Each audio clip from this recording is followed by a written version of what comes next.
নমস্কার বন্ধুরা, দীপ্তি কিচেনের সকল বন্ধুদের স্বাগত।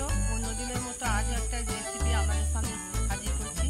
সেটা হচ্ছে মাছগুলো আমি ধুয়ে নিয়ে এলাম। এটা হচ্ছে ইলিশ। ইলিশ আমি বেছে ধুয়ে নিয়ে চলে এসেছি।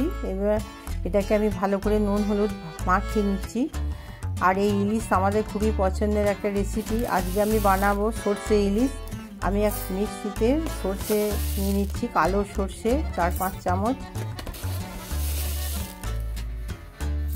আর এর সঙ্গে আমি দিয়ে দেবো সামান্য নুন আর 4-5টা কাঁচা লঙ্কা। নুন দিলে তেতো ভাবটা থাকে না। আর জল দিয়ে আমি মিনিট 10 ভিজিয়ে রাখবো। এবার এতে আমি হলুদ সর্ষে দেবো, দিয়ে পেস্ট করে নেব। পেস্ট করে একটা ছাঁকনিতে আমি এটাকে ভালো করে ছেঁকে নেব। আর এইভাবে সর্ষে ছেঁকে রান্না করলে খেতে খুব ভালো হয় আর খুব সহজে হজমও হয়ে যায়। এইভাবে ছেঁকে নিয়ে রান্না করলে হজমের অসুবিধা হয় না। আবার আপনারা ছেঁকে নাও নিতে পারেন। আমি থালার মধ্যে 9 পিস ইলিশ মাছ নিয়ে নিয়েছি। এর মধ্যে আরও কিছুটা হলুদ আর সর্ষের তেল দিয়েছি। বাকি মাছগুলো আমি রাঁধবো না, মাথা আর পিস কিছু আছে, সেগুলো পরে বাড়িতে খাওয়া হবে। এই মাছগুলো আমি ভালো করে একটু সামান্য নুন দিয়ে সব কিছু দিয়ে ভালো করে মাখিয়ে আমি 10 মিনিট রেখে দেবো। সুন্দর করে মাখিয়ে নিয়েছি, 10 মিনিট হয়ে গেছে। এবার আমি একটা কড়া চাপিয়ে দিয়েছি, তেল গরম হয়ে এসেছে। এই গরম তেলের মধ্যে আমি মাছগুলো দিয়ে দিচ্ছি।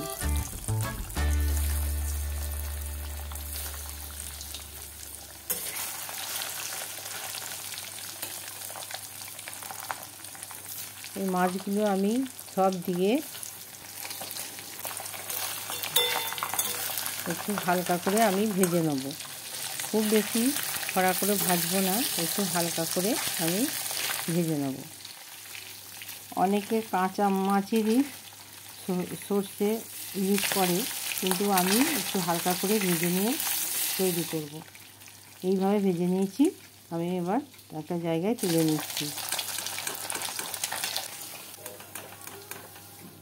এবার বাকি যে মাছগুলো আছে সেগুলো দিয়ে দিচ্ছি। এগুলো আমি একইভাবেই ভেজে নেব। এগুলো ভাজা হয়ে গেছে।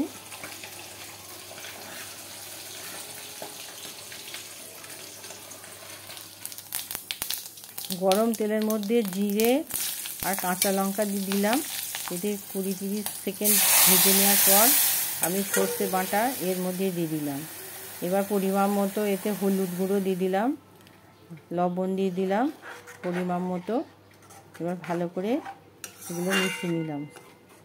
উপকরণগুলো যেগুলো দিয়েছি সেগুলো দিয়ে সব মিশিয়ে নিলাম।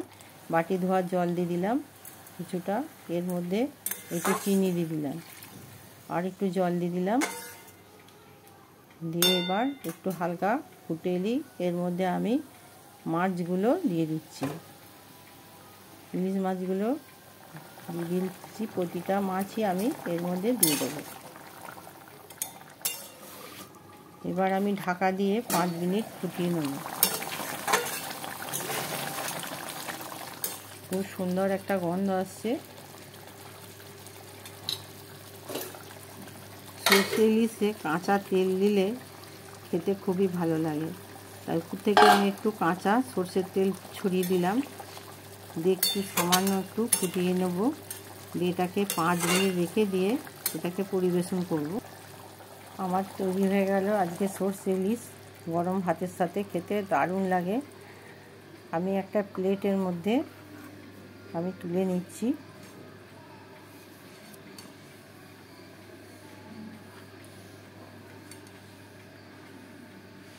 প্রতিটা মাছই আমি তুলে নেব প্লেটের মধ্যে। আর খুব সুন্দর একটা গন্ধ আসছে সর্ষে ইলিশ। আর এই সর্ষে ইলিশ গরম গরম ভাতের সাথে খেতে দারুণ লাগে। আমি এই গরম ভাতের সাথে সর্ষে ইলিশ পরিবেশন করব। বন্ধুরা, আপনারা এইভাবে তৈরি করবেন।